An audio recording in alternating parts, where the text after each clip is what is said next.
So we went through briefly the selflessness of the self, to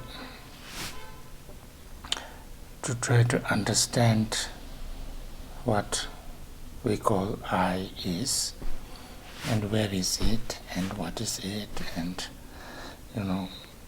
where does it arise. So now we come to, which is not totally different, but just an extension of it.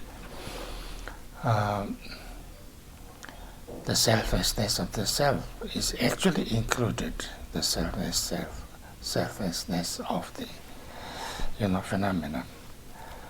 But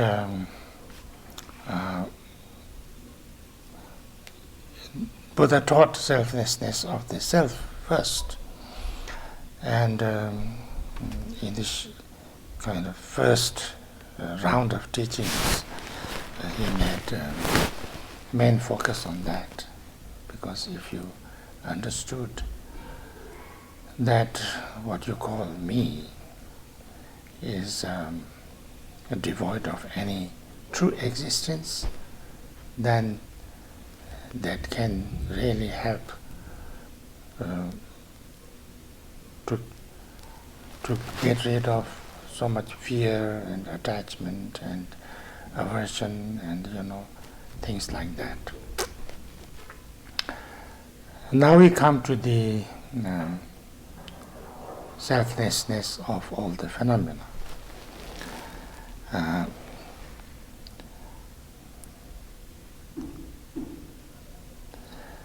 And there it is presented here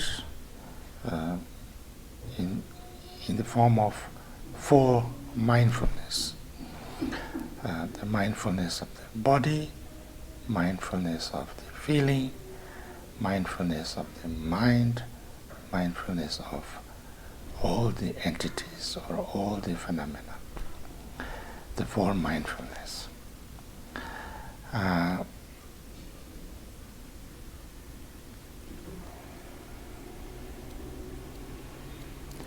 So this is to understand. Now, in the four mindfulness, there are two different ways of working on it. One is a little bit like this meditation, the shamatha meditation. That is like, you allow your mind to relax or rest on your body, and through that you bring your mind calm and clear. Similar way, you allow your mind to relax on your feeling and in the mind and like that. And so through that you find peace, serenity, clear your mind of all the distractions and things like that. And it's in fact a very clear, strong, samatha kind of meditation, which is very important. But what we are discussing here is what we call Vipassana meditation. And this Vipassana is not, again, the Vipassana of Four Mindfulness, which is just like relaxing and, finding peace and without distraction. Of course, through that also you could, if you do it in the right way, experience the nature of that, nature of the body, nature of the feeling, nature of the mind, and nature of the phenomena also. But here it is directly looking at the way things are, way, when you talk about when you practice the mindfulness of the body, then you look what the body is about. So therefore,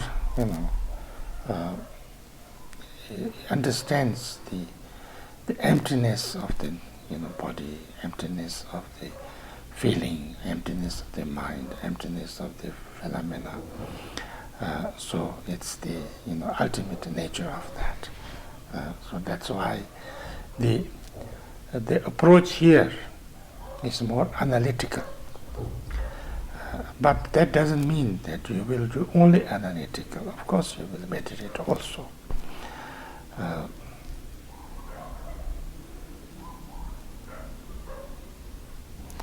So now we start with mindfulness of the body, and that's from stanza number 78 onwards. And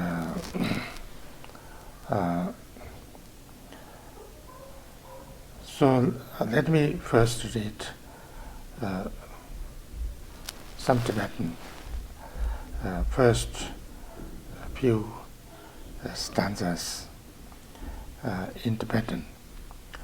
Luna kampa simbamin, ladong kebang lumay, todong jajong lumante, trano bombang lumay, zulu lapang lumante, chenkong trapang lumay, nanchu nanchu demala, ngodan dambang lumana, dala luna konghin.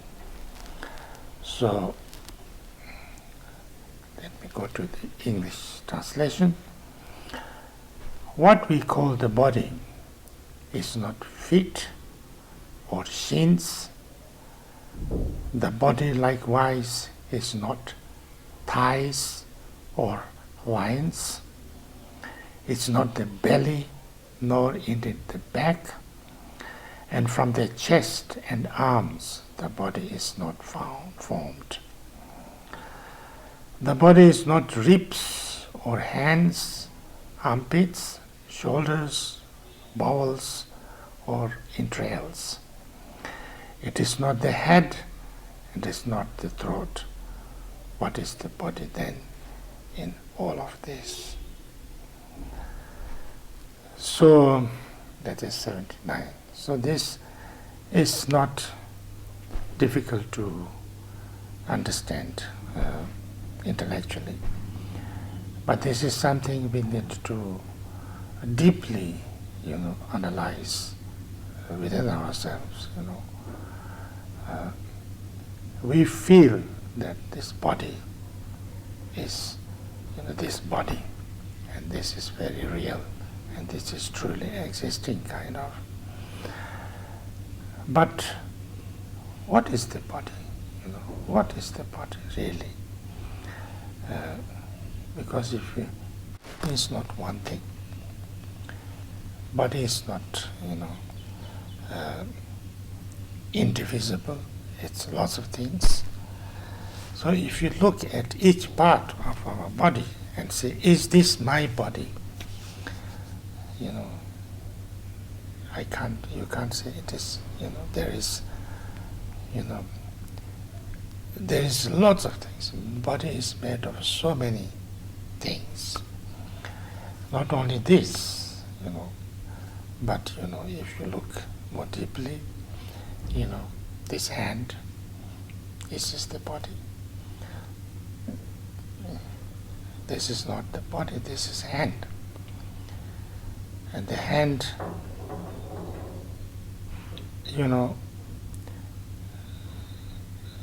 hand, is it this hand? Hand. Again, you can say this hand is not just hand, but the fingers are there, the nails are there, the bones are there, the skin is there, all kind of things there. And if you take them all apart, there is no hand. And then you look at the finger, and finger is the same. And then you look at, one part of the bone, and it's also like that. And, each little part you look and see that, there is nothing existing on its own. It's all made of so many parts, so many causes, so many conditions, all interrelated. And so therefore the body is just, a concept and a perception, a name that you put all this together, as you said, body. But if you try to find the body in any part of your body, you cannot find the body in any part of the body. Just our mind put them all together. We put them together and say, this is my body. But then my body is not separate with everything else.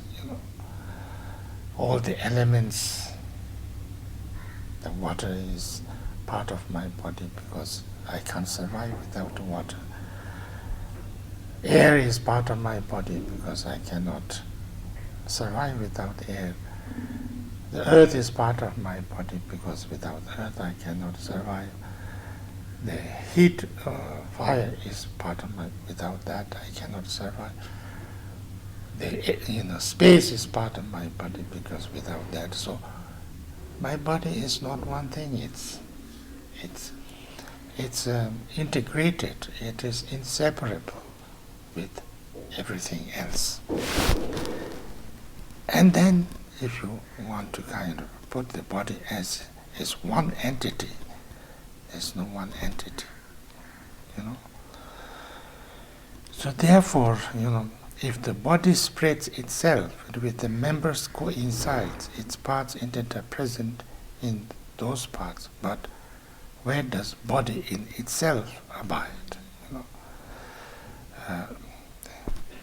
So there is nothing called. But if the body, single and entire, is present in the hands and other members, however many parts there are, the hand and all the rest, you will find equal quantity of bodies. If body is not outside, within its parts, how is it then residing in its members? And since it's not other than its parts, how can you say that it exists at all? So body is not in the parts are not in the body. If the parts are parts, you cannot find the body in each part of the body.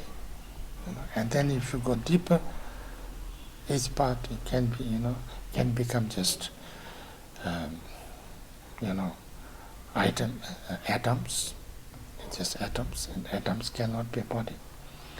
And that, if you go deeper than that, then it also becomes, subatomic level things and things like that, and so, you don't find any body.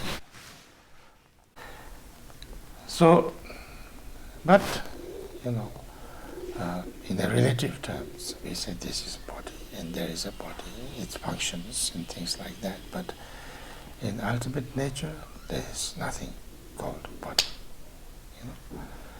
So not only the body, but all the things, not just my body, but everything, whether it's the house, whether it's the city, whether it's the world, everything is like that. It's dependently existing, interdependently existing,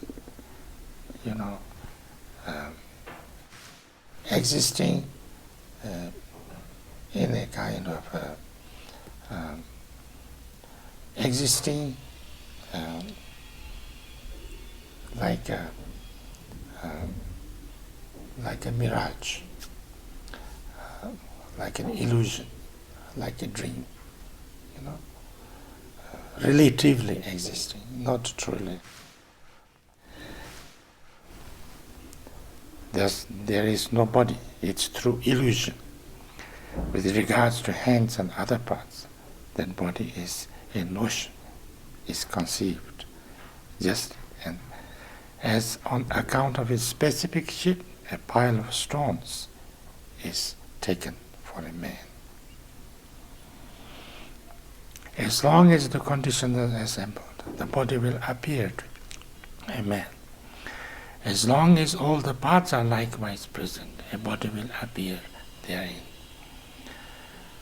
Likewise, since it's a group of fingers, the hand itself does not exist as such. And so it is with fingers made of joints. The joints themselves consist of many parts. These parts themselves will break down into particles, and particles divide according to direction. These fragments too, like partless parts, they are like space. Thus even particles have no existence. So it's all form, therefore, is like a dream. And who will attach to it? Who thus investigates? But the body in this way has no existence. What therefore is male and what is female? So if you look deeply, the body is a conception. It's a relatively existing thing. Body means not only my body, but anything, all the forms, everything, all the entities that we think it's there, it's like that. So they exist dependently, relatively, and if you look deeply, there is nothing there truly existing. It's almost made of nothing. And so it's like a dream. In the dream you see things, but actually it was never there. So it's a little bit like that. It appears because of causes and conditions, including your own, positive, negative state of mind, your own habitual tendencies, your own karma, and things like that. So therefore, we give a lot of importance to, like, I am a male and I am a female. This seems to be very, very kind of. But they are also like that. There's nothing called male. There's nothing called female. There's nothing called, any of those things. Man, human being, animal, the world, everything is there in a relative way, not truly. So therefore, if you understand this deeply, my body, there's nothing to be too much attached to my body. There's nothing to be too much, aversion also to it, and also no need to be so much anxiety, so much worried, so much, too much emotions and things like that, which will bring lots of problem and pain to myself and others. So this nature of how things are, we must understand. And if we understand this, allow our mind to relax in that, then it is called meditation, and that is the meditation on the what we call the mindfulness of the body, or mindfulness of the form. Kalte lunde tamse la shuri yin nature la chanam chala nature derunye na kolan. Kalte donye kunjuli loso na la nina loso te la jenye pa tenye jena lu sunjir. Shilun na lu me na jeta loso la yu. losu nali yeme na tene chatra yema. Tena lume losu la momba yinda lu lonjir. Yesu kupi chepa che toyolanda moloji. Jesu jensu desi de lune shibatari nowa. Tekin jesu losu la deyo desi de lunu. Tekin solmi tsuyenshir labao kongin yambarja. Tekin tsiki tsuyenshir tsuju rongi chashevi. Chanyong dirde shevite dirde shochi yewaye shoyeng chashi tongchasha kage tena diryong me. So to conclude, teta mulam taba yin zui la shuten seki cha. Gongse teta lume pa teta si gong pame gongs. So this 87, we went up to 87 because these are, kind of intellectually, it's not so different to understand. And we discuss these kind of things again and again on many occasions also. So, I think it's okay to, but it's another thing. To have a little bit of intellectual understanding is one thing. To really investigate truly and meditate on it truly is another type thing. And one must really spend time on that also if you really want to know this and have some experience. Thank you very much.